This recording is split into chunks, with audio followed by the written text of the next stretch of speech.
You know, Mother's Day is just a few days away now. Traditionally, it is a day to celebrate the love of mom, but could it actually be stressful and even awkward for some sons and daughters? Relationship coach and expert Rick Brown is joining us right now with tips on how you can help repair a relationship with mom if, in fact, you're having issues there. This is a tough subject for a lot of people. It is tough. It is tough. So what is it? Okay, let's start with this. Is it okay not to necessarily like your own mother? Well, I think most of us, if we're honest, we probably feel like in some ways our parents, especially our mom, probably disappointed us. We didn't get all that we really wanted to get, all that we really wanted to need. So I don't think that's unusual for us to feel some disappointment.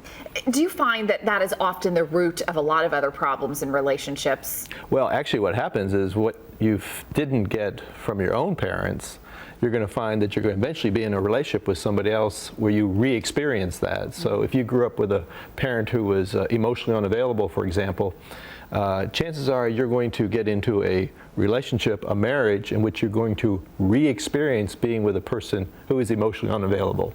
What kind of advice do you give to people who struggle with that relationship with their mother? How do they sort of get started in repairing it? Well, I think one of the things we have to do is we have to re-image our parents. In other words, we have to see them differently. So, for example, if you see your parent as emotionally unavailable or cold or distant, you have an image of a cold, distant, unavailable person, and you continue to react to that image the way you do. But if you could re-image them and realize that they probably did the best with what they had. In other words, they probably came from parents who were emotionally unavailable or didn't provide all that they really needed. And so they really did the best that they could do. And they, at the same time, it hurt us, but I think if we can re-image them differently, it could probably pull a different response from us. That's good advice.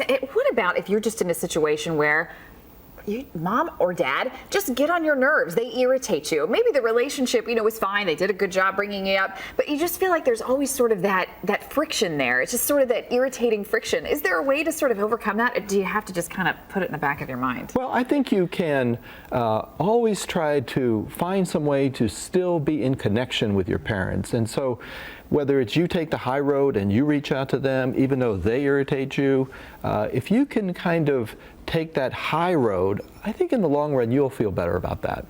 And if it's the other way around, if mom is the one saying, you know what, I love my kids, but I don't always like them. Is that something you encounter too? Well, and I would hope everyone feels that, because that's normal. If you're not, you're lying, because most parents both like their kids and at times really get frustrated with them. Right. But I imagine that you see a lot of problems with that too. A lot of people come to you with those same issues. Oh, absolutely.